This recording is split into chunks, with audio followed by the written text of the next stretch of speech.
Good morning dear students, welcome to the English canvas. आज हम class 9 English NCERT book Beehive का unit 7 पढ़ने वाले हैं, जो काफ़ी इंस्पायरिंग और थॉट प्रोवोकिंग है। इस यूनिट में एक बहुत ही मोटिवेटिंग चैप्टर है जिसका नाम है रीच फॉर द टॉप, जो 2 पार्ट्स में डिवाइडेड है। पार्ट 1, संतोष यादव। ये इंडिया की पहली फीमेल थी जिन्होंने माउंट एवरेस्ट को 2 बार कॉन्कर किया। उनकी कहानी डिटर्मिनेशन और करेज और हार्ड वर्क की एक अच्छी खासी मिसाल है। पार्ट टू मारिया शेरपोवा की कहानी है। एक रशियन टेनिस स्टार की जर्नी है, जो उनके स्ट्रगल, सेक्रीफाइस और अपने ड्रीम्स को अचीव करने की उनकी कहानी है। और साथ ही इस यूनिट में 2 पोएम्स भी हैं। पहली पोएम है on killing a tree bye give Patel, जो नेचर और इंसान के बीच के रिलेशन को हाईलाइट करती है और बताती है कि एक ट्री को काटना कितना अननेचुरल और क्रूअल एक्ट है। सेकंड पोएम है ट्रीज़ बाय जॉयस किल्मर। ये एक ब्यूटीफुल और लिरिकल पोएम है जो ट्रीज़ को गॉड की क्रिएशन का सबसे खूबसूरत सिंबल बताता है। तो स्टूडेंट्स, आज हम पढ़ेंगे और सीखेंगे कि किस तरह ह्यूमन डिटर्मिनेशन और सेक्रीफाइसेस हमें सक्सेस की बुलंदियों तक ले जाते हैं, और कैसे ट्रीज़ हमें लाइफ, ब्यूटी और स्पिरिचुअलिटी का सिंबल बनकर इंस्पायर करते हैं। तो वीडियो को एंड तक ज़रूर देखिएगा, क्योंकि इसमें आपको मिलेगा line by line explanation, themes और मॉरल का डिटेल डिस्कशन। अगर आपको ये डिस्कशन, ये एक्सप्लेनेशन अच्छा लगे तो इसको लाइक और शेयर करना ना भूलें, और सब्सक्राइब ज़रूर कर दीजिए ताकि आपको हर एक नई वीडियो को नोटिफिकेशन तुरंत मिल जाए। तो चलिए पार्ट 1 से इस चैप्टर को शुरू करते हैं और इसको लाइन बाय लाइन पढ़ के इसका डीप मीनिंग समझते हैं। The only woman in the world who has scaled Mount Everest twice was born in a society where the birth of son was regarded as a blessing, and a daughter, though not considered a curse, was not generally welcome. तो दुनिया में ये एक ऐसी इकलौती female है जिन्होंने mount Everest को 2 बार चढ़ा इन्होंने माउंट एवरेस्ट को। तो दुनिया की एक इकलौती ऐसी औरत जो माउंट एवरेस्ट को 2 बार चढ़ रही है, और इनका जो जन्म हुआ वो एक ऐसी सोसाइटी में हुआ था जहाँ पर सन के पैदा होने को एक ब्लेसिंग समझा जाता था, एक वरदान माना जाता था। लेकिन बेटी पैदा होने पर उसे श्राप तो नहीं मानते थे, मतलब ये हम नहीं कह रहे कि वो कर्स मानते थे, लेकिन खुश भी नहीं होते थे। तो यानी कि वो ऐसे समाज में पैदा हुई थी जहाँ पर बेटियों को, डॉटर्स को इतनी इम्पोर्टेंस नहीं दी जाती थी जितना सन्स को दी जाती थी। When her mother was expecting संतोष, मतलब संतोष यादव, ये When her mother was expecting Santosh, a traveling holy man giving her his blessing assumed that she wanted a son. तो जब संतोष की माँ प्रेग्नेंट थी, मतलब जब संतोष पैदा होने वाली थी, तो एक होली मैन था, एक सेंट था, जिन्होंने उन्हें आशीर्वाद दिया था, ब्लेस किया था, और उन्होंने बिना सोचे समझे ये मान लिया था कि इनकी मदर को एक बेटा चाहिए, क्योंकि समाज में आमतौर पर सब बेटी की बजाय बेटे का ही आशीर्वाद देते हैं। जब भी कोई प्रेग्नेंट लेडी आशीर्वाद, मतलब किसी कोई उसे आशीर्वाद देता है तो यही कहता है ना कि आपको एक अच्छा सा सुंदर सा बेटा हो। तो इस तरह की बात करते हैं। तो उन्होंने भी बिना पूछे खुद ही समझ लिया कि इनको भी बेटा चाहिए। But to everyone's surprise, the unborn child's grandmother, who was standing close by, told him that they didn't want a son. The holy man also surprised. तो लेकिन सबको हैरान कर देने वाली बात ये हुई कि संतोष की जो दादी थी, मतलब उसकी मदर की मदर इन लॉ, वो पास ही खड़ी थी। उन्होंने कहा कि हमें बेटा नहीं चाहिए। आप सोचिए, उस समय जब सबको बेटा ही चाहिए, बेटे होने को ऐसे बुरा नहीं मानते, लेकिन खुश भी नहीं होते हैं, लेकिन बेटे होने को एक ब्लेसिंग समझा जाता है। उस समय पर किसी ने ओपनली ऐसा कहा कि हमें बेटा नहीं, हमें बेटी चाहिए। तो ये कितनी बड़ी बात थी, क्योंकि सब तो बेटा ही चाह रहे थे। और होली मैन भी इस बात से बहुत ही सरप्राइज हुआ। Nevertheless he gave the requested blessing as the identity would have it, the blessing seem to work. तो वो जो सेंट था वो भी काफ़ी हैरान हो गया, और बेटी को पैदा, मतलब कैसे कोई बेटी को पैदा करने की इच्छा कर सकता है। फिर भी उन्होंने आशीर्वाद दिया, और किस्मत का मतलब देखिए आप, मतलब डेस्टिनी काम कर गई कि उनका आशीर्वाद सच भी हो गया। संतोष was born the sixth child in the family with 5 sons, a sister to 5 brothers. She was born in a small village of Joniawaz was Rewari district in Haryana. तो संतोष जो है वो अपनी पेरेंट की सिक्स्थ चाइल्ड थी।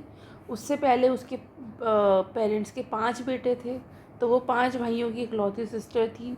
और वो Rewari district जो कि हरियाणा में है, हरियाणा के एक रेवाड़ी डिस्ट्रिक्ट में एक छोटा सा गांव है जोनियावास, ये वहाँ उस स्मॉल विलेज में पैदा हुई। The girl was given the name Santosh which means contentment. So जो ये लड़की पैदा हुई इसका नाम संतोष रखा गया। संतोष का मतलब होता है सेटिस्फेक्शन या contentment. But Santosh was not always content with her place in a traditional way of life. लेकिन संतोष अपने नाम के बिल्कुल ऑपोजिट निकली। उन्हें अपनी ट्रेडिशनल लाइफ के रूल से कभी संतोष मिला ही नहीं। मतलब उन्होंने अपना एक अलग ही रास्ता चूज़ करना स्टार्ट किया। She began living life on her own terms from the start. मतलब उन्होंने बचपन से ही, संतोष ने डिसाइड कर लिया था कि वो अपनी मर्जी से जिएगी और सोसाइटी के बनाए रूल्स को नहीं फॉलो करेगी। तो मतलब नाम तो देखिए उनका संतोष था, लेकिन इन्हें जो भी इनकी जो जैसे भी इनकी अपब्रिंगिंग हुई, जिस सोसाइटी में ये रहती थी, उस सोसाइटी में इन्हें कभी संतोष मिला ही नहीं। मतलब इन्होंने डिसाइड कर लिया था कि ये सोसाइटी के रूल्स को नहीं मानेंगी, अपनी मर्जी से जिएंगी, जो मन आएगा वो करेंगी। Where other girls wore traditional Indian dresses, Santosh preferred shorts. तो जब उनके आसपास की लड़कियां, जो इनके गांव का, जो इनके स्टेट का, डिस्ट्रिक्ट का जो भी इनका ट्रेडिशनल ड्रेस होता था, हरियाणा का जो ट्रेडिशनल ड्रेस है लड़कियों के लिए, दूसरी लड़कियां वही पहनती थी, मतलब सलवार सूट इस तरह के ड्रेसेस पहनती थी। तब संतोष ने शॉर्ट्स पहनना शुरू किया। मतलब क्लियरली वो अलग सोच रखती थी बचपन से ही। Looking back she says now, from the very beginning I was quite determined that if I chose a correct and rational path the others around me had to change, not me. तो जब वो अपनी journey को याद करती हैं तो अक्सर कहती, मतलब उन्होंने ऐसा कहा है कि मैं शुरू से ही डिटरमाइंड थी, अगर मेरा रास्ता सही है, लॉजिकल है, तो सोसाइटी को खुद को बदलना पड़ेगा, मैं नहीं बदलूँगी खुद को। मतलब मुझे नहीं बदलना है, सोसाइटी को बदलना है, right. Santosh parents were affluent land owners who could afford to send their children to the best schools, even to the country's capital, New Delhi. सो संतोष के पेरेंट्स जो थे वो लैंड ऑनर्स थे, तो वो इतना तो अफोर्ड कर ही सकते थे कि अपने बच्चों को बेस्ट स्कूल में भेजे, बल्कि देश की कैपिटल सिटी न्यू दिल्ली के बेस्ट स्कूल में भेजे पढ़ने के लिए, which was quite close by. और दिल्ली से हरियाणा जो है वो काफ़ी पास भी है, रेवाड़ी से काफ़ी पास भी है, तो वो भेज सकते थे, तो उन्होंने भेजा भी। But in line with the prevailing custom in the family, Santosh had to make do with local village school. लेकिन जो प्रिवेलिंग कस्टम था फैमिली का कि भाई लड़कियों को तो बाहर नहीं भेजना, उसके भाइयों को तो फिर भी भेज सकते थे पढ़ने के लिए, लेकिन लड़की को नहीं भेजना, क्योंकि फैमिली ट्रेडिशंस ऐसे ही थे। तो इसी वजह से संतोष को तो लोकल विलेज स्कूल में ही पढ़ाया गया। So she decided to fight the system in her own quiet way when the right moment arrived. तो उन्होंने फिर डिसाइड किया कि वो भी लड़ेंगी सिस्टम से अपने तरीके से, जब भी एक सही समय आएगा। And the right moment came when she turned 16। और सही समय तब आया जब वो 16 साल की हुई। At 16 most of the girls in her village used to get married. 16 की एज में इनके गांव में लड़कियों की शादी कर दी जाती थी। Santosh was also under pressure from her parents to do the same. Santosh को भी उसके पेरेंट्स ने, फैमिली ने प्रेशराइज किया कि वो भी शादी करे बाकी लड़कियों की तरह 16 साल की उम्र में। A marriage as early as that was the last thing on her mind. So इतनी छोटी उम्र में शादी उनके दिमाग में बिल्कुल भी नहीं थी। द लास्ट थिंग मतलब द लीस्ट इम्पॉर्टेंट थिंग। सो इनकी इतनी छोटी उम्र में शादी कर लेना इनके तो खुद भी माइंड में नहीं। She threatened her parents that she would never marry if she did not get a proper education. इन्होंने अपने पेरेंट्स से क्लियर कह दिया था कि अगर उसको पढ़ाई का प्रॉपर मौका नहीं दिया गया, अगर उनकी पढ़ाई प्रॉपर वे में नहीं कराई गई तो वो कभी भी शादी नहीं करेगी। यहाँ उनकी हिम्मत और डिटर्मिनेशन दिखाई देती है। She left home and got herself enrolled in a school in Delhi. सो उन्होंने पेरेंट्स के प्रेशर के बावजूद उन्होंने अपना घर छोड़ दिया और दिल्ली में खुद ही एक स्कूल में एडमिशन ले लिया। तो यहाँ हमें उनके स्ट्रॉन्ग डिसीजन मेकिंग का प्रूफ मिलता है। When her parents refuse to pay for her education, she politely inform them of her plans to earn money by working part time to pay her school fees. तो जब उनके parents ने fees देने से मना कर दिया कि भाई हम तो फ़ीस नहीं देंगे, तो संतोष ने उन्हें बहुत ही कामली, बहुत ही पोलाइटली समझाया कि वो पार्ट टाइम काम करके अपनी फ़ीस खुद भर देगी। तो यहाँ उनके सेल्फ कॉन्फिडेंस और मेच्योरिटी समझ आती है। हर parents then agreed to pay for her education, लेकिन जब उनके पेरेंट्स को दिखा कि ये तो भाई पढ़ेगी ही, हम चाहे फ़ीस भी नहीं दें तो भी ये पढ़ेगी, तो जब उन्हें ये समझ में आ गया तो फिर उन्होंने ठीक है, मतलब उसका उनका संतोष का डिटर्मिनेशन देखकर पेरेंट्स ने मान गए वो भी, और उनकी पढ़ाई का खर्चा उठाने को रेडी हो गए। तो देखो ऐसे ऐसे लोग मना लेते हैं लोगों को, अगर उनके इरादे पक्के हों तो। नेक्स्ट पढ़ते हैं। Wishing always to study a bit more with her father slowly getting used to her urge for more education. Santosh pass the high school examination went to Jaipur. अब संतोष की एक हैबिट थी हमेशा कि थोड़ा और पढ़ना है। हर बार वो ये कहती थी अब बिट मोर, मतलब चलो थोड़ी और पढ़ाई कर लेते, थोड़ी और पढ़ाई कर लेते हैं। तो उनकी इसी हैबिट की वजह से धीरे धीरे उनके जो फादर थे वो समझ गए कि बेटी को नॉलेज लेना बहुत अच्छा लगता है, मतलब उनकी बेटी को पढ़ाई करना बहुत अच्छा लगता है। तो संतोष ने अब उनके फादर भी उनकी तरफ हो गए, वो भी उनको सपोर्ट करने लगे। अब संतोष ने अपना हाई स्कूल एग्ज़ाम पास किया और फिर उसके बाद जयपुर शिफ्ट हो गई आगे की पढ़ाई के लिए, हायर स्टडीज़ के लिए। शी जॉइन महारानी college and got a room in Kasturba hostel. तो जयपुर में उन्होंने महारानी कॉलेज ज्वाइन किया और कस्तूरबा हॉस्टल में वो रहने लगी। ये उनके करियर का एक नया चैप्टर था। Santosh remembers Kasturba hostel faced the Aravalli hills. तो संतोष याद है, वो याद करती है Kasturba hostel directly Aravalli hill mountains के सामने था। मतलब ये माउंटेन्स उनकी लाइफ में बहुत बड़ा इंस्पिरेशन बना और यहीं से उन्होंने माउंटेनियरिंग बनने का ड्रीम शुरू किया। तो उनकी माउंट एवरेस्ट से पहले जो उनकी चढ़ाई हुई थी पहाड़ पे, वो इस अरावली हिल पर ही हुई होगी, वो तो हम आगे देख लेंगे, पढ़ लेंगे। I used to watch villages from my room going up the hill and suddenly vanishing after a while. One day I decided to check it out myself.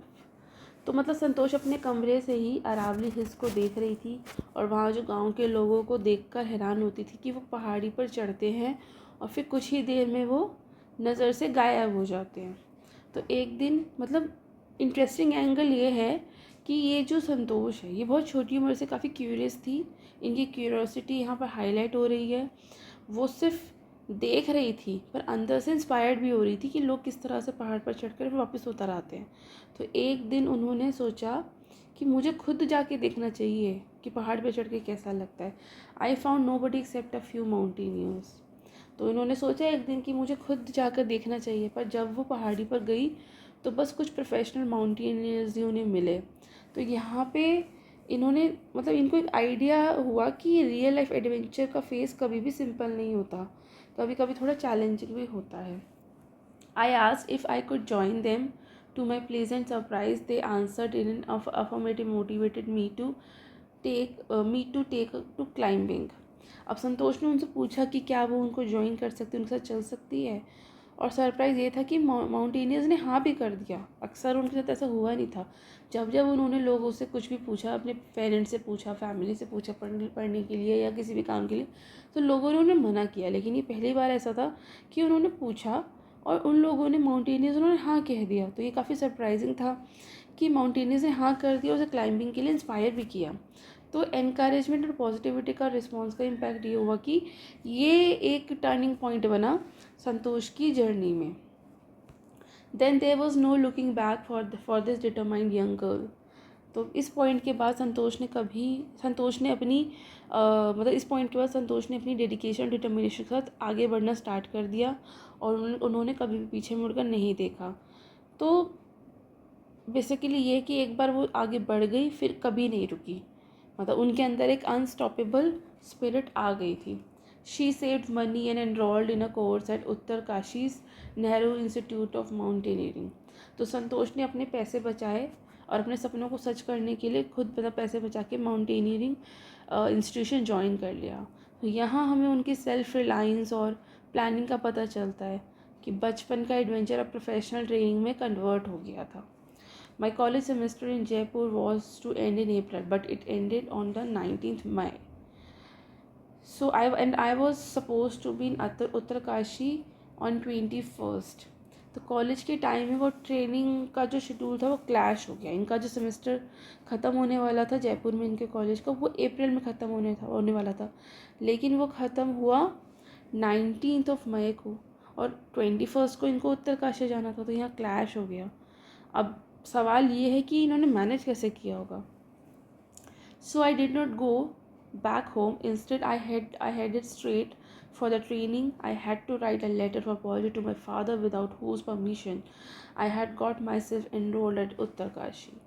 तो ये बताती हैं कि मैं घर नहीं गई थी उन दिनों, जैसे बीच में छुट्टियाँ होंगी तो घर जाने का प्लान होगा इनका, लेकिन ये संतोष घर वापस नहीं गई, सीधा ट्रेनिंग के लिए चली गई। तो यहाँ पर पता चलता है कि इनकी डिटर्मिनेशन थोड़ी रिबेलियस भी हो गई थी। अपने ड्रीम के लिए इन्होंने बड़े डिसीजन, बोल्ड डिसीजन लेना शुरू कर दिया और इसके लिए इन्होंने अपने फादर को एक अपॉलॉजी लेटर भी लिखा, क्योंकि बिना उनकी परमिशन के उन्होंने वो माउंटेनियरिंग इंस्टीट्यूट भी ज्वाइन कर लिया था। तो सेक्रीफाइस और रिस्पॉन्सिबिलिटी भी दिख रहा है इनका, और इंडिपेंडेंस के साथ अकाउंटेबिलिटी भी है कि भाई अपने फादर को लेटर लिख कर ही इन्फॉर्म कर रही हैं। Thereafter, Santosh went on an expedition every year. Her climbing skills matured rapidly, and also she developed a remarkable resistance to cold and the altitude. So इसके बाद हर साल संतोष एक्सपीडिशन में गई, मतलब प्रैक्टिस और एक्सपीरियंस की जर्नी इनकी शुरू हो गई और वहाँ जाकर इनके जो क्लाइंबिंग स्किल्स थे वो मैच्योर भी हुए, मतलब इनके स्किल्स इम्प्रूव हुए और कोल्ड और ऑल्टीट्यूड के लिए बॉडी भी एडेप्ट हो गया। पहाड़ों पे देखो कोल्ड भी होता है, ऑल्टीट्यूड को भी झेलना पड़ता है, तो उस दोनों चीज़ के लिए इनकी बॉडी जो थी वो एडेप्ट भी हो गई। तो हाई ऑल्टीट्यूड क्लाइंबिंग का फिजिकल और मेंटल प्रिपरेशन अलग लेवल का होता है और संतोष ने फास्ट ट्रैक प्रोग्रेस भी किया। Equipped with an iron will, physical endurance and amazing mental toughness, she proved herself repeatedly. अब संतोष के पास एक विल थी, आयरन विल थी, स्टेमिना था, मतलब फिजिकल एंड्योरेंस भी थी, ये थी ना, मतलब स्टेमिना भी था, और अमेजिंग मेंटल टफनेस भी थी, यानी कि मेंटल टफनेस भी थी। मतलब उनके पास आयरन विल थी, स्टेमिना था, मेंटल टफनेस थी, और ये क्वालिटीज़ रिपीटेडली उसे सक्सेस दिलाती रही। तो ये लाइन उनकी हीरोइज्म और रेजिलियंस को हाईलाइट करती है। बेसिकली सुपर वुमन वाइब्स यहाँ पर हमें आ रही हैं। The culmination of her hard work and sincerity came in 1992, just 4 years after she had shyly asked the Aravalli mountaineers if she could join them. मतलब जब उन्होंने उनसे पूछा था ना कि मैं आपको ज्वाइन कर लूँ अरावली माउंटेनियर्स को, उसके सिर्फ 4 साल में ही ये शाई यंग गर्ल बन गई थी वर्ल्ड फेमस क्लाइंबर। मतलब इनको काफ़ी ज़्यादा इनकी सिंसेरिटी की, इनके हार्ड वर्क का रिज़ल्ट मिला। मतलब शाई से एवरेस्ट तक, काफ़ी शाई थी ये, इन्होंने बहुत शाईली पूछा था, और शाई से एवरेस्ट तक की इनकी जो जर्नी थी वो एक बहुत ही इंस्पायरिंग ट्रांसफॉर्मेशन हो गई। At barely 21 years of age, मतलब सिर्फ 21 साल की थी ये, Santosh Yadav scaled Mount Everest and becoming the youngest women in the world to achieve the feat. तो बहुत ही कम उम्र, यानी कि सिर्फ 21 साल की उम्र में इन्होंने वर्ल्ड रिकॉर्ड सेट किया। ये दुनिया की सबसे छोटी उम्र की महिला बनी जिन्होंने इस तरह की अचीवमेंट को फीट किया था। मतलब एज और अचीवमेंट का कॉम्बिनेशन ये रहा कि इन्होंने वर्ल्ड रिकॉर्ड सेट किया। ये माउंट एवरेस्ट पे चढ़ गई थी बहुत छोटी उम्र में। तो यहाँ पर हमें पता चलता है कि डिटर्मिनेशन और डेडिकेशन का रिजल्ट जो होता है, मतलब डिटर्मिनेशन और डेडिकेशन, अगर ये दोनों चीज़ें मिल जाएं तो इनका रिजल्ट बहुत ही एक्स्ट्रॉर्डिनरी हो सकता है। In her climbing skills, physical fitness and mental strength impressed her seniors. Her concern for others and desire to work together with them found a special place in the hearts of fellow climbers. So संतोष सिर्फ strong climber नहीं थी बल्कि caring और team oriented भी थी। मतलब इनके जो क्लाइंबिंग स्किल्स, इनकी फ़िज़िकल फिटनेस, इनकी मेंटल स्ट्रेंथ, इसने इनके सीनियर्स को इम्प्रेस किया काफ़ी।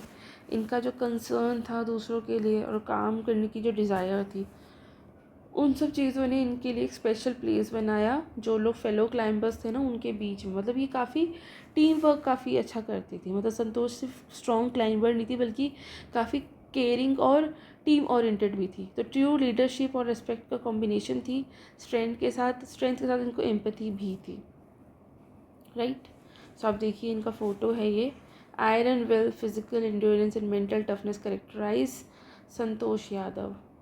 सो ये 3 क्वालिटीज़ थी इनके अंदर, आयरन विल, फिजिकल एंड्योरेंस और मेंटल टफनेस। इन तीनों चीज़ ने संतोष यादव को बनाया। तो ये लाइन काफ़ी मोटिवेशनल पंच भी देती है। चलिए आगे पढ़ते हैं। During the 1992 Everest mission, Santosh Yadav provided special care to a climber who lay dying at the South Pole. So 1992 की एवरेस्ट एक्सपीडिशन के दौरान संतोष ने क्लाइंबर की लाइफ बचाने की पूरी कोशिश की। जो साउथ पोल, यानी कि ये साउथ पोल जो है ना, ये एवरेस्ट का, माउंट एवरेस्ट का डेंजरस पॉइंट है।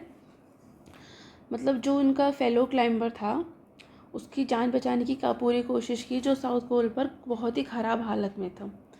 तो यहाँ दिख रहा है हमें कि एवरेस्ट सिर्फ फिज़िकल चैलेंज नहीं है बल्कि लाइफ और डेथ सिचुएशन भी है। बिल्कुल सच बात है। माउंट एवरेस्ट ये कोई भी बहुत बड़ा माउंटेन है, अगर आप उस पर चढ़ते हैं तो सिर्फ चढ़ना ही नहीं है, आपकी लाइफ भी खतरे में है। तो फिज़िकल चैलेंज ही नहीं है, सिर्फ ये डेथ और लाइफ का भी सवाल है। और संतोष ने एम्पैथी और करेज काफ़ी दिखाया। She was unfortunately unsuccessful in saving him, लेकिन वो अपने फेलो जो क्लाइंबर थी उसको बचा नहीं पाई। बड़े दुख के साथ वो क्लाइंबर बच नहीं पाया। तो ये लाइन रियलिज्म और हार्श रियलिटी माउंटेनियर को दिखाती है कि एडवेंचर में हमेशा रिस्क भी होता है। ऐसा नहीं कि आप सीधा, जैसे आप सीढ़ियाँ चढ़ जाते हैं अपने घर की, इतना आसान नहीं है माउंट एवरेस्ट चढ़ना। हर जगह पे, हर एक पॉइंट पे आपको और आपके फेलो क्लाइंबर्स की लाइफ का भी खतरा रहता है। बड़ी हिम्मत लगती है पहाड़ पे चढ़ने में। However, she managed to save another climber, Mohan Singh, who would have met with the same fate, and she had not shared her oxygen with him. So, मतलब उसकी एक की तो जान नहीं बचा पाई थी, लेकिन संतोष ने मोहन सिंह की लाइफ बचाई अपना ऑक्सीजन शेयर करके। तो सेक्रीफाइस और क्विक थिंकिंग का एक अमेजिंग एग्जांपल है। ऑक्सीजन शेयरिंग से मोहन की लाइफ लिटरली सेव हो गई थी। मतलब इन्होंने अपना ऑक्सीजन उसके साथ शेयर किया और उसकी जान बच गई, right. Within 12 months Santosh found herself a member of an Indo Nepalese women's expedition that invited her to join them. 1 साल के अंदर ही संतोष ने एक और प्रेस्टीजियस एक्सपीडिशन में शामिल हुई, इंडो-नेपलिस विमेंस एक्सपीडिशन में। रिकग्निशन और इनविटेशन का मतलब है कि वर्ल्ड क्लास क्लाइंबर बन गई थी ये। इनको इनविटेशन आया था, मतलब ये वर्ल्ड क्लास क्लाइंबर थी। She then scaled the Everest a second time, thus setting a record as the only woman to have scaled the Everest twice and securing for herself and India a unique place in annals of mountaineering. तो संतोष ने Everest को 2 बार चढ़ा और record बनाया। अभी तक कोई और वुमन ये नहीं कर पाई है। तो सिर्फ पर्सनल ग्लोरी नहीं, इंडिया का भी नाम यहाँ पर इन्होंने रोशन किया। प्राइड और लेगेसी दोनों ही इन्होंने बनाई। In recognition of her achievements, the Indian government bestowed upon her one of the nation's top honors, the Padma Shri. और इंडियन गवर्नमेंट ने भी इनको काफ़ी रिस्पेक्ट दिया, ऑनर दिया। इनके अचीवमेंट्स को रिकग्नाइज़ करते हुए गवर्नमेंट ने इनको पद्मश्री अवार्ड दिया। तो पद्मश्री अवार्ड एक नेशनल ऑनर है जो किसी को एक्सेप्शनल सर्विस या अचीवमेंट के लिए दिया जाता है। Describing her feelings when she was literally on top of the world, Santosh has said, "It took some time for the enormity of the moment to sink in it."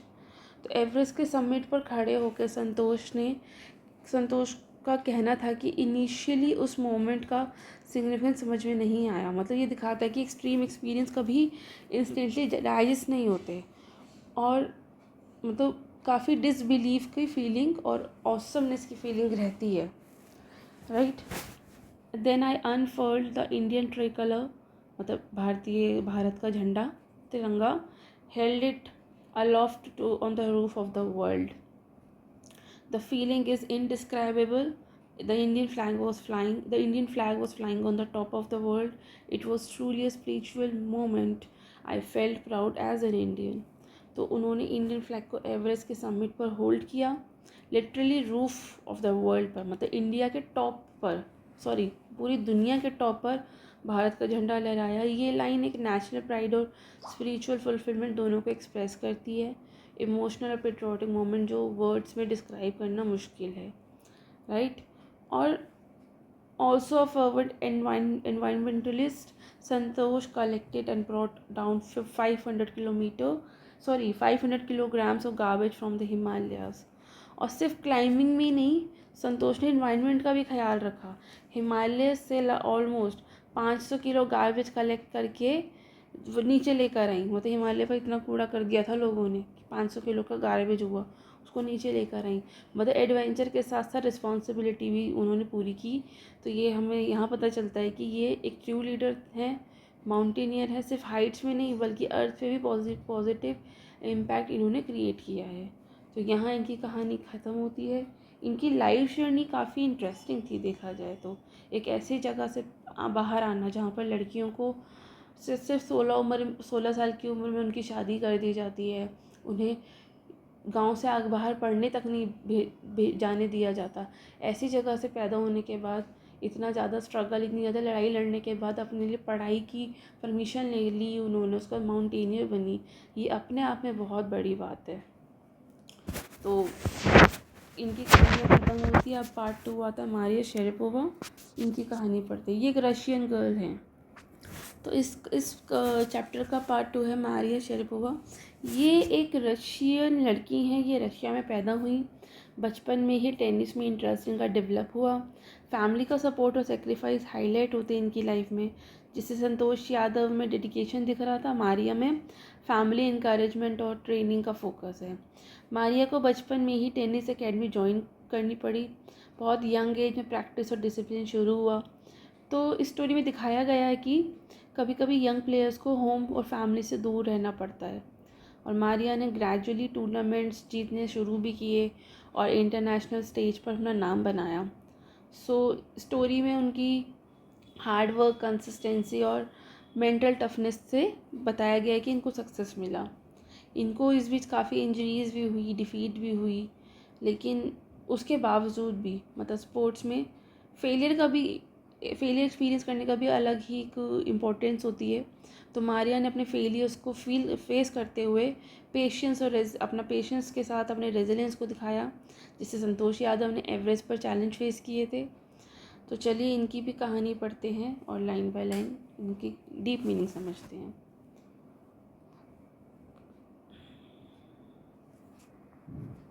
There is something disarming about Maria Sharapova, something at odds with her ready smile and glamorous attire.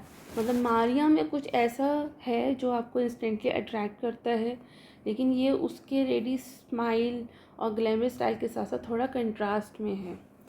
बाहर से मतलब जो मारिया हैं ये बहुत ही glamour और charming लगती है, बहुत ही ग्लैमरस लगती हैं, पर अंदर उनका काफ़ी कॉन्फिडेंस है, सीरियसनेस है और फोकस अलग लेवल का है।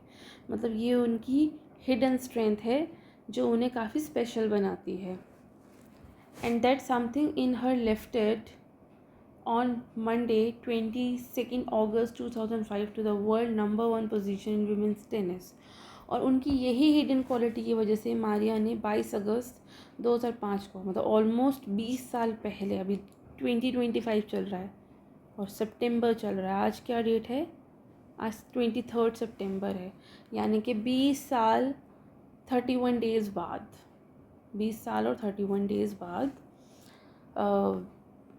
20 साल 1 महीने और 1 दिन बाद, हम शॉर्ट में गए तो मतलब उससे पहले 20 साल 31 डेज़ पहले इन्होंने दुनिया को अपनी हिडन क्वालिटीज़ दिखाई और इन्हीं हिडन क्वालिटीज़ की वजह से मारिया को वर्ल्ड नंबर 1, मतलब वो बनी, मतलब वर्ल्ड की नंबर 1 विमेन टेनिस प्लेयर बनी। तो ये सिर्फ टैलेंट का रिजल्ट नहीं था, बल्कि मेंटल टफनेस, डिटर्मिनेशन और डिसबिलीफ का कॉम्बिनेशन था। All this happened in almost no time, और ये सक्सेस बहुत ही शॉर्ट टाइम में आई, जल्द ही हाईएस्ट पोजीशन उन्होंने अचीव कर ली, मतलब बहुत जल्दी। एक टीनेजर के लिए इतना फास्ट प्रोग्रेस इम्प्रेसिव है, मतलब इतना फास्ट प्रोग्रेस करना काफ़ी इम्प्रेसिव भी और इंस्पायरिंग भी है। Poised beyond her years, the Siberian-born teenager took just 4 years as a professional to reach the pinnacle. So, Maria जो साइबेरिया में पैदा हुई थी, वो अपनी एज से काफ़ी मेच्योर और कंपोज थी, मतलब पॉइज थी, काफ़ी ज़्यादा मेच्योर थी, कंपोज थी वो। तो ये यहाँ पे पता चलता है कि इनकी मेच्योरिटी और फोकस यंग एज में काफ़ी था, और इसी वजह से इनको एक्स्ट्रा ऑर्डिनरी रिज़ल्ट भी मिला कि वो अपनी बहुत ही कम एज में वर्ल्ड की नंबर 1 टेनिस प्लेयर बन गई, राइट। चलिए आगे बढ़ते हैं। ये देखिए, ये इनका फ़ोटो है। Maria Sharapova won the women's singles and Wimbledon in 2004, ये इनको अवार्ड मिला है। However, the rapid ascent in a fiercely competitive world began 9 years before with the level of sacrifice few children would be prepared to endure. तो मारिया का fast success actually 9 years पहले ही शुरू हुआ था, और इसके लिए उन्होंने बहुत बड़े सेक्रीफाइसेस भी दिए, जो आम बच्चे सोच भी नहीं सकते, इतने बड़े बड़े सेक्रीफाइस दिए। मतलब यहाँ पर हमें पता चलता है कि इनकी जो सक्सेस के है, जो इसके पीछे सिर्फ इनका टैलेंट भी नहीं है, मतलब टैलेंट तो है, लेकिन सिर्फ टैलेंट नहीं है, इनका डेडिकेशन भी, उनके सेक्रीफाइसेस भी हैं। Little Maria had not yet celebrated her 10th birthday when she was packed off to train in the United States. मतलब छोटी सी, मतलब 9 साल की उम्र में इन्होंने अपने सेक्रीफाइस करने चालू कर दिए थे। जब ये 10 साल की हुई तो इन्होंने अपना बर्थडे तक सेलिब्रेट नहीं किया, मतलब 10 साल की भी नहीं हुई थी, ये 9 साल की थी जब ये, तभी से उन्होंने सेक्रीफाइस करने चालू किए। और ये इन्होंने अपना 10th बर्थडे सेलिब्रेट भी नहीं किया था, क्योंकि उस समय ये ट्रेन से यूएस जा रही थी। मतलब जब ये 10 साल की हुई, अपने बर्थडे पर, 10वें बर्थडे पर इनको यूएस भेजा गया ट्रेनिंग के लिए। तो यहाँ ही हमें पता चलता है, ये पॉइंट हाईलाइट करता है कि यंग एज में वो काफ़ी फोकस और सीरियस थी। एक 10 साल का बच्चा बर्थडे नहीं मना रहा अपना, ये बहुत बड़ी चीज़ है। 10 साल का बच्चे के लिए उसका बर्थडे लाइफ के सबसे बड़े इवेंट्स में से होता है एक। उसके मतलब 10-12 साल की एज तक, इवन काफ़ी बड़े होने तक भी, जो लोगों का बर्थडे होता है ना, वो उनका स्पेशल डे माना जाता है, right. That trip to Florida with her father Yuri launched her on the path to success and stardom. तो फ्लोरिडा की ट्रिप उनके करियर की टर्निंग पॉइंट बनी, यहाँ से प्रोफेशनल पाथ उनका शुरू हुआ। सिर्फ एक ट्रिप ने उनका लाइफ चेंजिंग इम्पैक्ट दिया कि कैसे एक अपॉर्चुनिटी ने उनकी फ्यूचर को शेप किया अच्छे से। But it also required a heart wrenching 2 year separation from her mother Yelena. और इसके साथ ही इनको 2 साल का पेनफुल सेपरेशन भी झेलना पड़ा इनकी माँ से।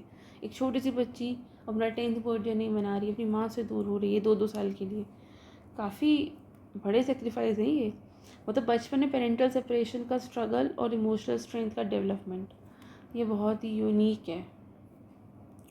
The latter was compelled to stay back in Siberia because of visa restriction. तो उनकी माँ को वीज़ा की इशू की वजह से साइबेरिया में ही रहना पड़ा, वो नहीं आ पाई उनके साथ। मतलब रियल लाइफ स्ट्रगल्स और इंटरनेशनल ट्रेनिंग के हिडन चैलेंजेस को यहाँ पर हाईलाइट करता है।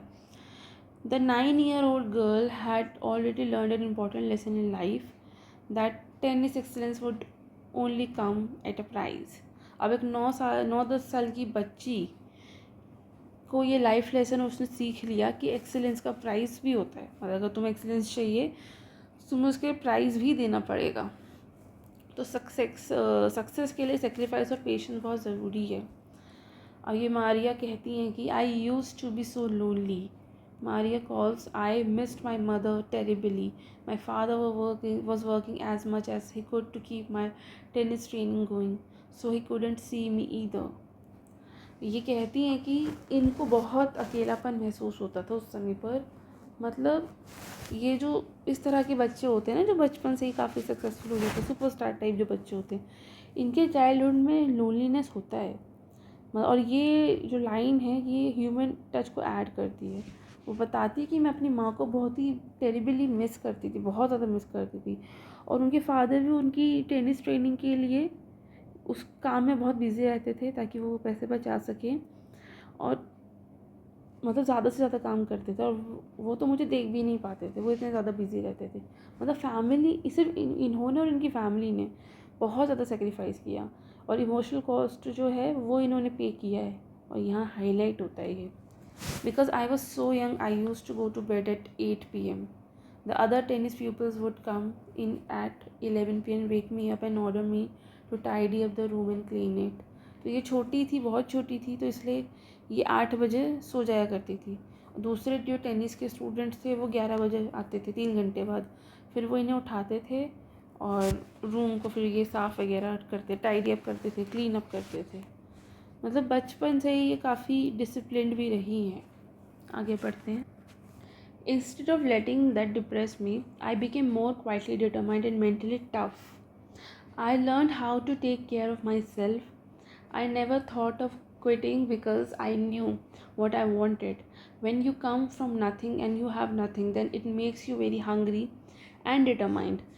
I would have put up with much more humiliation and insults than that to steadfastly pursue my dreams. तो मारिया कहती हैं कि उन्होंने जो ये सेपरेशन उनकी फैमिली के साथ उनका हुआ, सेक्रीफाइस, उसकी वजह से वो डिप्रेस नहीं हुई। डिप्रेस होने की जगह वो और डिटरमाइंड हो गई, वो मेंटली टफ हो गई। तो वो कहती कि मैं अपने स्ट्रगल से डिप्रेस नहीं हुई थी, बल्कि मेंटल टफनेस और डिटर्मिनेशन मैंने डेवलप की। तो यहाँ पे पता चलता है कि वो उनका सेल्फ रेजिलियंस और क्लैरिटी जो थी गोल के लिए, वो उनको काफ़ी उनके लिए इम्पॉर्टेंट थी। मतलब वो कहती हैं कि मैंने अपना आप का ध्यान रखना सीख लिया था, मैंने कभी भी हार क्विट करना नहीं सीखा, क्योंकि मुझे पता था मुझे क्या चाहिए। जब आपके पास कुछ होता नहीं, आप किसी चीज़ के नहीं मतलब बिलोंग करते, आपके पास कुछ होता नहीं है, मतलब आपके पास कभी कुछ रहा नहीं होता ना, तो आपको वो ज़्यादा हंग्री बनाता है, ज़्यादा डिटरमाइन बनाता है। तो ये कहते कि I would have put up with much more humiliation and insults. तो कहते कि मुझे मेरी लाइफ में बहुत सारी ह्यूमिलेशन और बहुत सारी इंसल्ट मिली है, और इसी वजह से मैं अपने ड्रीम्स को बहुत ही स्टेडफास्टली परस्यू कर पाई। तो वो कहते हैं कि जब आपके पास कुछ होता नहीं है तो एम्बिशन और हैंगर नेचुरली स्ट्रॉन्ग हो जाता है। तो मारिया ने हर इंसल्ट और ह्यूमिलेशन के बावजूद अपने ड्रीम को परस्यू किया। That toughness runs through Maria even today. It was the key to her bagging the women's singles crown at Wimbledon in 2004 and to her meteoric rise to the world #1 spot in the following year. वो कहती हैं कि उनकी mental toughness ही 2004 में Wimbledon जीतने और next year world #1 बनने का रीज़न बनी। मतलब डिसिप्लिन और प्रिजर्वेंस का डायरेक्ट इम्पैक्ट बना उन पर, और ये क्वालिटीज़ लॉन्ग टर्म में सक्सेस में उनके काम आई। While her journey from the frozen plains of Siberia of the summit of women's tennis had touched the hearts of tennis fans, for the youngster herself there appears to be no room for sentiments. The straight looks and the answers she gives when asked about her ambition make it amply clear that she considers the sacrifices were worth it. I am very, very competitive. I worked hard at what I do. It's my job. It's her mantra for success. बहुत important बात है ये। वो कहती है कि मारिया की जो जर्नी थी वो फैंस को इंस्पायर करती है, वो पर्सनली सेंटिमेंटल नहीं होती हैं। स्ट्रेट फॉरवर्डनेस और फोकस्ड उनका जो एटीट्यूड था, उनके एम्बिशन और सेक्रीफाइस को वैल्यू को समझती है, और उनका जो मंत्रा था वो यही था, हार्ड वर्क, कि आप कंपटीशन को देखिए, हार्ड वर्क करिए और फोकस रहिए, यही उनका सक्सेस का फॉर्मूला था। वो कहती है ना कि मेरी जो जर्नी थी साइबेरिया से विमेंस टेनिस समिट की, वो बहुत सारे टेनिस फैंस के दिलों को छू जाती है। यंगस्टर बहुत ही मतलब इंस्पायर होते हैं। लेकिन मैं सेंटिमेंट्स में नहीं थी। मेरे स्ट्रेट लुक्स और आंसर्स जो थे वो जो उन्होंने दिए, वो ये क्लियर करते कि वो काफ़ी एम्बिशियस थी, और बताते हैं कि मैं बहुत ही कॉम्पिटिटिव थी, मैंने बहुत ही वर्क हार्ड किया, यही मैंने किया, यही मेरा काम था। मतलब बहुत ज़्यादा कॉम्पिटिटिव थी और बहुत मेहनत की, यही उनका फॉर्मूला था सक्सेस का। Though Maria Sharapova speaks with a pronounced American accent, she proudly parades her Russian nationality. तो भाई ये जो मारिया है ये काफ़ी अमेरिकन एक्सेंट में ये बात करती हैं, लेकिन ये प्राउडली परेड्स में भी मतलब जो ये मतलब इनके अंदर रशियन नेशनैलिटी भी है। मतलब मारिया का जो एक्सेंट है अमेरिकन हो सकता है, पर वो अपनी रशियन आइडेंटिटी पर बहुत ही ज़्यादा मतलब प्राउड है ये। She proudly parades her Russian nationality. Clearing all doubt, she says, I am Russian. It's true that USA is a big part of my life, but I have Russian citizenship. My blood is totally Russian. I will pay the Olympics for Russia if they want me. तो कहती कि हाँ मैं American हूँ, मेरा accent American है, लेकिन मैं रशियन हूँ। मैं मुझे और मतलब मैं रशियन हूँ और USA मेरी लाइफ के लिए बहुत बड़ा हिस्सा है, लेकिन मेरे पास रशियन सिटीजनशिप है, मेरा ब्लड रशियन है, और मैं ओलंपिक्स में भी खेलूँगी रशिया के लिए अगर वो चाहेंगे तो। Like any number of teenage sensation, Maria Sharapova loves fashion, singing and dancing as her hobby. तो मतलब टीनेज सेंसेशंस जैसे होते ही हैं, ऐसे इनको भी थे। इनको फैशन पसंद था, सिंगिंग पसंद थी, डांसिंग पसंद थी, ये इनकी हॉबीज़ थी। She loves reading the novels Arthur Conan Doyle, ये बहुत फेमस नॉवेलिस्ट हैं, तो इनकी नॉवेल्स पढ़ना इन्हें बहुत पसंद था।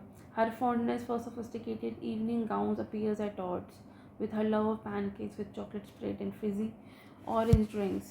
तो मारिया भी पर्सनल लाइफ में काफ़ी इंटरेस्टिंग थी, मतलब इंटरेस्ट रखती थी हॉबीज़ में, फैशन, सिंगिंग, डांसिंग और नॉवेल्स में। इनको ग्लैमरस लाइफ और सिंपल प्लेजर्स दोनों एक साथ में एंजॉय करना था। मतलब इनको फिजी ड्रिंक्स भी पीनी है और उनको पैनकेक्स भी खाने हैं। तो सुपरस्टार भी नॉर्मल हॉबीज़ और इंडल्जेंस एंजॉय करते हैं, जिससे ये ह्यूमन टच है यहाँ पर। मतलब इनको ग्लैमरस लाइफ भी चाहिए थी, मतलब इवनिंग गाउन्स वगैरह, सोफिस्टिकेटेड इवनिंग गाउन्स भी पसंद थे इनको, और इनको pancakes with chocolate spread and fizzy orange drinks भी इनको पसंद थी। Maria Sharapova can't be pigeonholed और categorized. Her talent, unwavering desire to succeed and readiness to sacrifice have lifted her to the top of the world. Few would grudge her the riches she is now reaping. So Maria को categorise नहीं किया जा सकता, वो काफ़ी multi dimensional personality हैं। उनके अंदर टैलेंट था, डिटर्मिनेशन था, सेक्रीफाइस उन्होंने किए। टैलेंट तो था ही, डिटर्मिनेशन उन्होंने खुद क्रिएट किया, फिर उसका सेक्रीफाइस किए। इस वजह से वो वर्ल्ड के टॉप पर उनकी रीच हुई। मतलब true champions are complex, multifaceted and predictable नहीं होते हैं, राइट। सो काफ़ी ग्रजेस भी हैं इनके कि मतलब इन्होंने काफ़ी ज़्यादा सेक्रीफाइस किया है ना।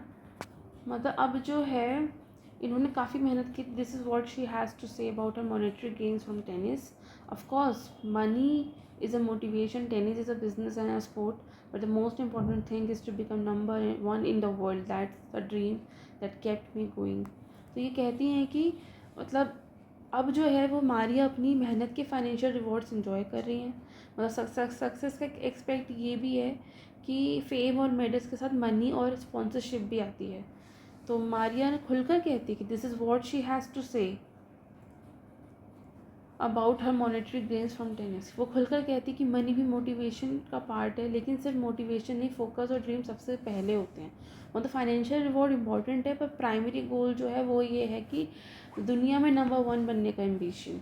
टेनिस सिर्फ एक गेम नहीं है, वो तो एक बिजनेस भी है, स्पोर्ट्स भी है, और मारिया के लिए तो टॉप पोजीशन पाना ही सबसे इम्पॉर्टेंट है। हाँ पैसे भी उनको मिलते हैं, लेकिन टॉप वन बनी वो, टॉप पोजीशन पे आई वो, ये ज़्यादा इम्पॉर्टेंट है। तो प्रोफेशनल स्पोर्ट्स में बिजनेस और पैशन दोनों एग्जिस्ट करते हैं और टॉप एथलीट्स दोनों को बैलेंस करते हैं. That's the dream that kept me going. तो मारिया का मेन मोटिवेशन हमेशा अपना ड्रीम और वर्ल्ड नंबर बनने का था, वही उनका रहा. ट्रू और मॉरल ये है कि ट्रू चैम्पियंस के लिए पैशन और गोल ही सबसे बड़ा ड्राइविंग फोर्स होता है. मनी सिर्फ साइड इफ़ेक्ट है. तो यहाँ इनकी कहानी भी ख़त्म होती है. राइट.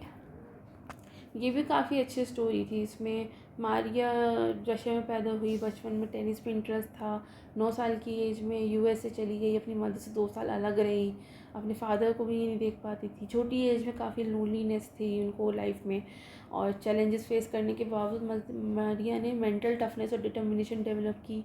सिर्फ 4 साल में उन्होंने अपना करियर टॉप लेवल पर पहुँचाया. 2004 और 5 में 2004 में विंबलडन जीती और 5 में वर्ल्ड चैम्पियन बनी. मारिया का मंत्रा यही है कि आप कंपटीशन रखिए, हार्डवर्क कीजिए और गोल फोकस रहिए. अपना अमेरिकन एक्सेंट होने के बाद भी वो रशियन आइडेंटिटी और सिटीजनशिप पर वो प्राउड भी फील करती हैं.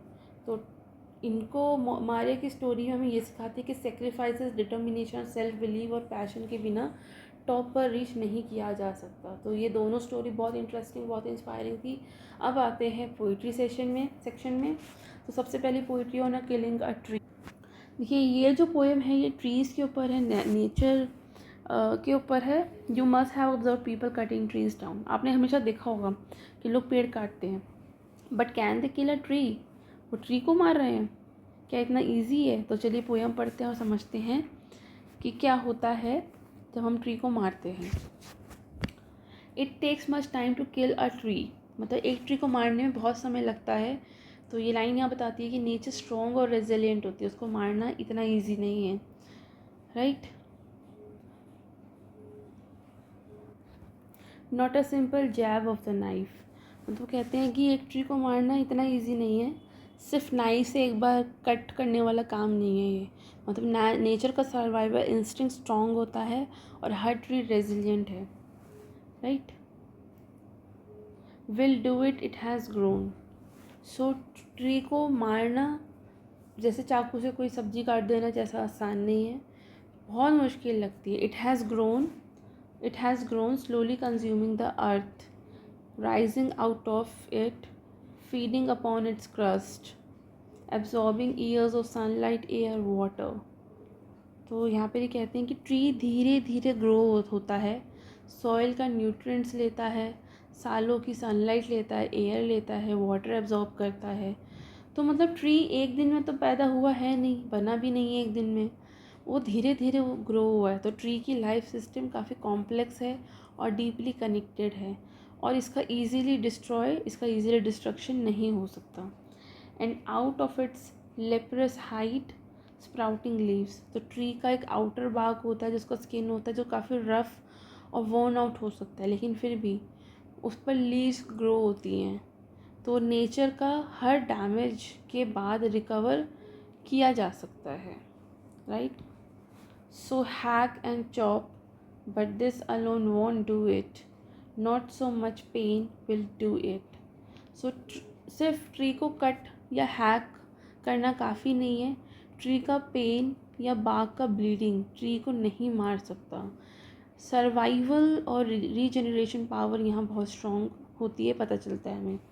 The bleeding bark will heal from close to the ground, will rise curled green twigs, miniature boughs. तो अगर ट्रंक कट भी हो जाए तो नए ट्विग्स और शूट्स ग्राउंड के पास से निकल जाते हैं. मतलब नेचर में रीजनरेशन और ग्रोथ का अमेजिंग मैकेनिज्म है. Right. Which if unchecked will expand again to former size. अगर उन शॉर्ट्स को ना रोका जाए तो क्या होगा?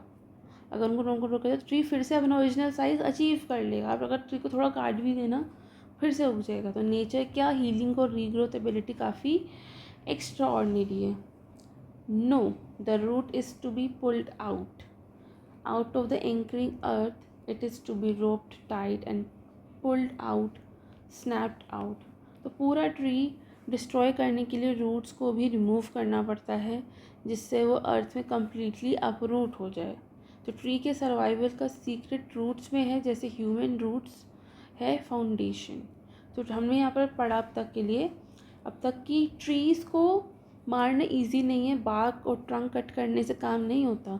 रूट्स ही ट्री की रियल स्ट्रेंथ है और सर्वाइवल है। नेचर रेजिलिएंट है और रिकवर और ग्रो करना उसका नेचुरल फीचर है। तो ट्रीज़ को प्रोटेक्ट और इन्वायरमेंटल मैसेज ये है कि हमें उनको काटना नहीं चाहिए, बल्कि हमें तो उनको प्रोटेक्ट करना चाहिए, राइट। चलिए आगे पढ़ते हैं।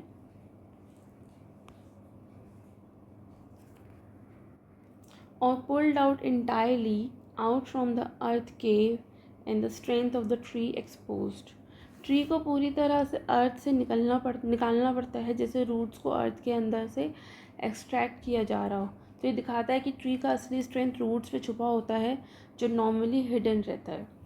The source white and wet, the most sensitive hidden for years inside the earth. तो रूट्स या सैप का कलर वाइट और वेट है, और ये सेंसिटिव पार्ट है जो सालों से सॉइल में प्रोटेक्टेड रहता है। तो ये हिडन पार्ट ट्री का लाइफ फोर्स है, एनर्जी सेंटर है, बिना इसके ट्री सर्वाइव नहीं कर सकता। Then the matter of scorching and choking in the sun and air, browning, hardening, twisting, withering, and then it is done. तो पूरे ट्री को सन और एयर में एक्सपोज करना पड़ता है, जिससे बार्क और टिश्यूज़ ड्राई और ब्राउन हो जाएं। ट्विस्टिंग, हार्डनिंग और विदरिंग के बाद ही ट्री कम्प्लीटली डिस्ट्रॉय होता है। तो मॉरल ये है कि ट्री की डेथ प्रोसेस बहुत ही ग्रेजुअल है, हार्श और पेनफुल है। नेचर इतना इजीली डिफीट नहीं होता है। तो ट्री को हमने इस पूरे पोएम पढ़ा। ये पोएम लिखी थी गीव पटेल ने, कि ट्री को मारने के लिए सिर्फ उसको कट करना काफ़ी नहीं है, बल्कि उसके रूट्स और हिडन लाइफ जो फोर्स है उसको डिस्ट्रॉय करना पड़ता है। ट्री की रेजिलियंस एक्स्ट्रॉर्डिनरी है, ये रीग्रो कर सकता है, सर्वाइव कर सकता है। ट्रीज़ नेचर को डिस्ट्रॉय करना ह्यूमन के लिए भी टफ़ है, और ट्रीज़ को रेस्पेक्ट और प्रोटेक्ट करना ये ह्यूमंस की हमारी रिस्पॉन्सिबिलिटी है। तो ये पोएम हमें पेशेंस और respect for life and nature की स्ट्रेंथ का लेसन देता है, राइट। अब आगे पढ़ते हैं दूसरी पोएम, जो इस क्लास की लास्ट पोएम है, ट्रीज़ बाय जॉयस किल्मर। ये पोएम भी ट्रीज़ के बारे में है, नेचर के बारे में ही है। तो चलिए इसको पढ़ते हैं। I think that I shall never see a poem lovely as a tree. तो पोएट यहाँ कहते हैं कि कोई भी पोएम ट्री जितनी ब्यूटीफुल नहीं हो सकती। मतलब पोएम कम सुंदर है, ट्री ज़्यादा सुंदर है। ट्री मतलब कोई भी पोएम चाहे कितनी भी सुंदर हो, लेकिन वो ट्री जितनी सुंदर नहीं हो सकती, ट्री ज़्यादा सुंदर है। तो नेचर की ब्यूटी को ह्यूमन क्रिएटिविटी से कंपेयर किया गया है। नेचर की ब्यूटी क्या है? ट्री, और ह्यूमन की क्रिएटिविटी है पोएम। और ट्री जो है नेचुरल आर्ट है, इसलिए वो ज़्यादा सुंदर है। इसलिए उन्होंने कहा, I think that I shall never see a poem lovely as a tree. A tree whose hungry mouth is pressed against the earth's sweet flowing breast। तो ट्री रूट्स के थ्रू अर्थ के न्यूट्रिएंट्स को absorb करता है, जैसे अर्थ tree को feed कर रही हो। तो यहाँ पर human like imagery, poet tree को ह्यूमन क्वालिटीज़ देता है, जैसे कि माउथ और ब्रेस्ट। तो जो ट्री है अपनी रूट से अपन मतलब अर्थ की ब्रेस्ट से खुद के लिए न्यूट्रिएंट्स ले रहा है, राइट। जैसे एक बच्चा अपनी माँ से उनकी ब्रेस्ट के थ्रू न्यूट्रिएंट्स लेता है ना, सेम वैसे ही। A tree that looks at God all day and lifts her leafy arms to pray. So ये ट्री को स्पिरिचुअल और डिवाइन सेंस से कनेक्ट किया है, कि जैसे ट्री गॉड को देखते हुए और प्रे करते हुए खड़ा हो। मतलब ट्री जो है ना, वो खड़ा है ना, वो भगवान को देखकर उन्हें प्रे कर रहा है। तो नेचर और स्पिरिचुअलिटी का कनेक्शन हाईलाइट होता है, right. A tree that may in summer wear a nest of robins in her hair। So tree poet को ह्यूमन लाइक क्वालिटीज़ दे रहा है यहाँ पर, जैसे समर में ट्री अपने ब्रांचेस में रॉबिन के नेस्ट पहने हो, हेयर की तरह। तो नेचर और एनिमल्स का एक इंटीमेट कनेक्शन दिखाया गया है। Upon whose bosom snow has lain who intimately lives with rain. तो ट्री का बॉसम यानी कि जो उसकी चेस्ट है, बॉसम ट्री की चेस्ट जो है, वो स्नो और रेन के साथ इंटीमेट कनेक्शन करती है। ये दिखाता है कि ट्री नेचर के हर एलिमेंट के साथ क्लोजली इंटरेक्ट करता है। ह्यूमन लाइक इमेजरी से इमोशनल और स्पिरिचुअल कनेक्शन बन जाता है। Poems are made by fools like me but only God can make a tree. Poet ये कहते हैं कि ह्यूमन जो है वो पोएम लिख सकते हैं, लेकिन ट्री सिर्फ गॉड का ही क्रिएशन है। तो यहाँ पर नेचर की क्रिएशन डिवाइन और परफेक्ट और ह्यूमंस के एफर्ट्स उसके सामने छोटे हैं। तो कह रहे हैं कि जो पोएम होती है ना, वो तो मेरे जैसे बेवकूफ़ ही लिख सकते हैं, सिर्फ जो ट्री जो है वो सिर्फ भगवान ही बना सकते हैं। तो बेसिकली पोएट यहाँ कह रहे हैं कि ह्यूमन पोएम लिख सकते हैं सिर्फ, उससे ज़्यादा और कुछ नहीं कर सकते, लेकिन ट्री क्रिएट करने की शक्ति सिर्फ भगवान के पास है। तो नेचर और लाइफ का क्रिएशन डिवाइन और परफेक्ट, ह्यूमन क्रिएटिविटी उसके सामने छोटी है। तो यहाँ पर ये पोएम ख़त्म होती है। तो देखिए, इस यूनिट में हमने 2 पोएम पढ़ी और 2 स्टोरीज़ पढ़ी। दोनों स्टोरीज़ बहुत ही इंस्पिरेशनल थी, और जो पोएम थी वो नेचर पर बेस्ड थी और ट्रीज़ के कंसर्न में थी। तो यूनिट 7 हमें इंस्पिरेशन, डिटर्मिनेशन, प्रेजर्वेंस का लेसन सिखाता है। इसमें 2 रिमार्केबल पर्सनालिटीज़ और 2 पोएम्स शामिल हैं। पहली स्टोरी थी संतोष यादव, जो कि एक यंगेस्ट वुमेन के बारे में थी जिन्होंने माउंट एवरेस्ट को 2 बार स्केल किया। उनकी कहानी डिटर्मिनेशन और करेज ने उन्हें एक्सट्रीम चैलेंजेस के बावजूद सक्सेस तक पहुंचाया। सेक्रीफाइस और मेंटल टफनेस का इम्पोर्टेंस दिखाया। उनकी कहानी से हमें ये लेसन मिलता है कि हार्डवर्क और रेजिलियंस और टीम वर्क से ड्रीम्स अचीव किए जा सकते हैं। सेकंड स्टोरी थी मारिया शेरापोवा की, जो कि वर्ल्ड नंबर 1 टेनिस प्लेयर हैं। चाइल्डहुड सेक्रीफाइस और स्ट्रिक्ट ट्रेनिंग ने उनकी जर्नी डिफ़ाइन की। मेंटल टफनेस, फोकस और एम्बिशन ने उन्हें टॉप पर पहुँचाया। उनकी कहानी से हमने सीखा कि सक्सेस पाने के लिए डिसिप्लिन, पैशन और सेल्फ बिलीफ होना बहुत ज़रूरी है। सिर्फ टैलेंट से ही आप सक्सेस नहीं पा सकते। फिर हमने 2 पोएम पढ़ी। जो पहली पोएम थी गीफ पटेल की ऑन किलिंग अ ट्री। तो यहाँ पर ट्री की रेजिलियंस और नेचर की स्ट्रेंथ को हाईलाइट किया गया है, और ये बताया गया है कि हर डिस्ट्रक्शन के पीछे रूट्स और हिडन सिस्टम होते हैं। तो इस पोएम से हमें ये लेसन मिला कि हमें नेचर को रिस्पेक्ट करना चाहिए और हमारी जो लाइफ है इसकी वैल्यू को समझना चाहिए। पोएम 2 जो कि जॉयस किलमर की थी, ट्रीज़, उसमें ट्री की ब्यूटी और डिवाइन क्रिएशन को सेलिब्रेट किया गया है। नेचर को एडमायर करने और स्पिरिचुअल कनेक्शन सीखने का मैसेज दिया गया है। ट्रीज़ जो कि बहुत सेक्रेड होते हैं, हमें ये सीखने को मिला इस पोएम से कि ट्रीज़ बहुत ही सेक्रेड है। ह्यूमन को ट्रीज़ को रिस्पेक्ट करना चाहिए और उन्हें प्रोटेक्ट करना चाहिए। तो सक्सेस का पाथ सेक्रीफाइस, हार्डवर्क और मेंटल टफनेस और डिटर्मिनेशन से बनेगा, और नेचर का लेसन है कि स्ट्रेंथ, रेजिलियंस और ब्यूटी को अप्रिशिएट करिए। तो इसके साथ हम ये क्लास यहीं ख़त्म करते हैं। आखिरी लेसन ये है इस यूनिट का कि चाहे माउंटेन्स की ऊंचाई हो या टेनिस कोर्ट की स्पीड हो या नेचर के रूट्स हों, लेकिन सबका मैसेज एक ही है कि प्रिजर्वेंस, रिस्पेक्ट और पैशन से ही हम टॉप तक पहुंच सकते हैं। तो इसी लेसन के साथ, इसी क्लोजिंग थॉट के साथ ये क्लास ख़त्म होती है। अब हम नेक्स्ट क्लास में मिलेंगे यूनिट 8 में, और नए चैप्टर और नई पोएम्स को उसमें पढ़ेंगे। तब तक के लिए keep revising, keep learning. Thank you.